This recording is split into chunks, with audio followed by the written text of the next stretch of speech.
Une nouveauté cette année à l'émission Fans de sport, nous allons avoir un pool de hockey avec plusieurs bons prix qui vont être tirés là, d'ici la fin de l'année. On vous reviendra avec les prix qui seront donnés dans quelques semaines en fait. Donc, on a un expert cette semaine, un expert amateur qui vient nous expliquer le pool de hockey avec ses choix, avec la façon de s'inscrire. Pierre-Alexandre Bolduc, ça va bien? Oui, ça va bien, merci. Pierre-Alexandre, on va sûrement se revoir là, dans l'année, une fois ou deux, pour que tu viennes un petit peu revenir sur le pool, parce qu'il va y avoir des échanges. On va en parler un petit peu plus tard dans la chronique. Premièrement, Pierre-Alexandre, on veut te connaître un petit peu. Depuis quand est née ta passion pour le hockey? J'ai commencé à suivre religieusement le hockey environ au début des années 2000. OK. Dans la période creuse du Canadien, je me suis tout d'un coup décidé à écouter une partie le samedi soir à Radio-Canada. Puis depuis ce temps-là, j'ai resté accroché. Je suis devenu un vrai maniaque du hockey. Surtout du Canadien. Du Canadien, oui. Ouais. Puis des Capitals aussi, je pense. Oui, depuis l'année dernière, j'ai eu un petit penchant pour les Capitals de Washington. Parce que la plupart des amateurs ont toujours une deuxième équipe. Oui, parce que quand le Canadien va mal, on peut regarder ailleurs un petit peu. Puis ça va souvent mal aussi. Ouais. C'était moins pire un petit peu, mais l'année passée, c'était pas facile. Tu es un amateur de pool depuis quand? En fait, tu en fais depuis quand? Les poules hockey, ça fait au-dessus de 10 ans que j'en fais. OK. Des poules payantes, des poules sur Internet. J'aime mieux les poules en gang quand tu te rassembles, faire un repêchage que sur Internet. Il y a plus de challenge un peu. Mais ça fait une bonne dizaine d'années que je fais des poules hockey.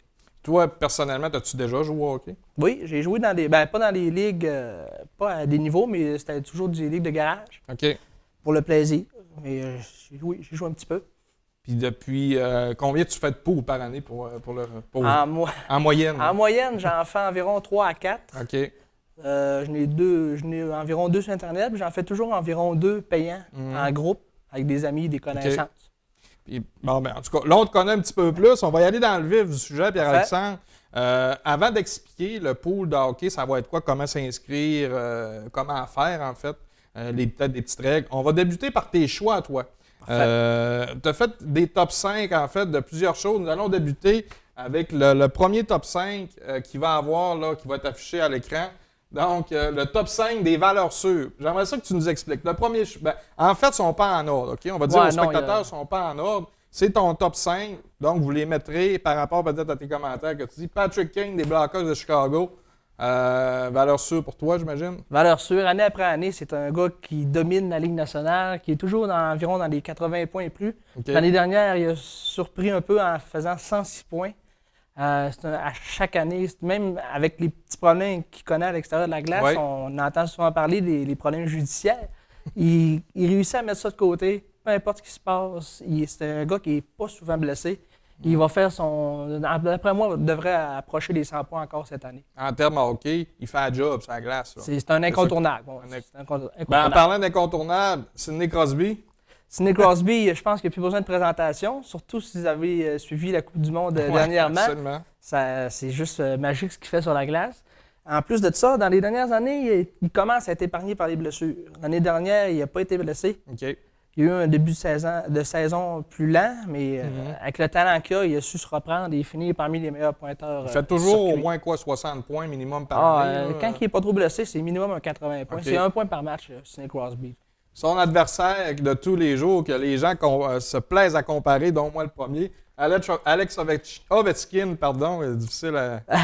Je pense qu'on peut mettre fin aux comparaisons et dire que Crosby est vraiment une coche au-dessus d'Ovechkin.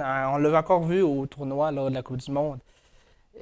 On dirait que Ovechkin n'est pas capable de se lever dans les grands moments. Je l'ai suivi dans les séries de l'année dernière. En deuxième ronde, on ne l'a presque pas vu.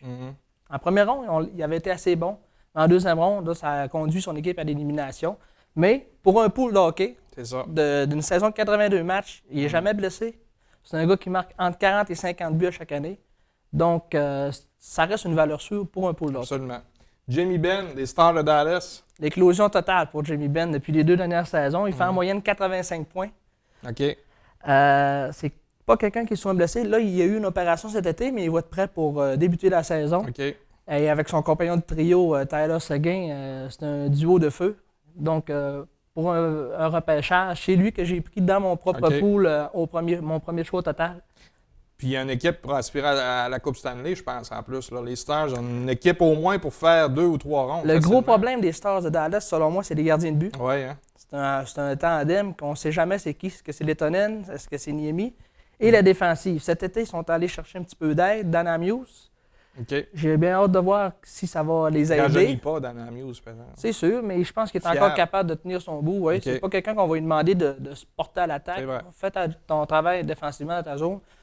Mais avec ce petit balancement-là, j'ai bien hâte de voir les gardiens. Mais l'attaque est là, ça, il n'y a pas de question là-dessus.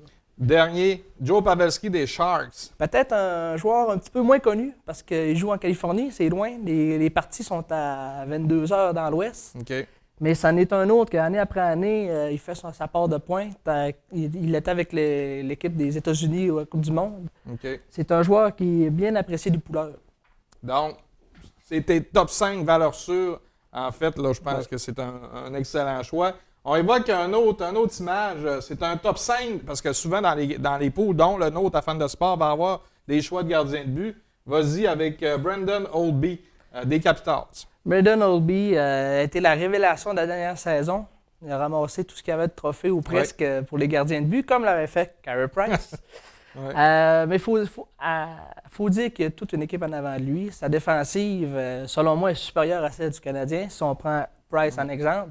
Mais c'est vraiment un gardien qui a éclos et que je pense qu'il va être le compétiteur le plus proche de Carey Price. Toujours celui-là qui vont se comparer et qui vont se pousser dans le dos.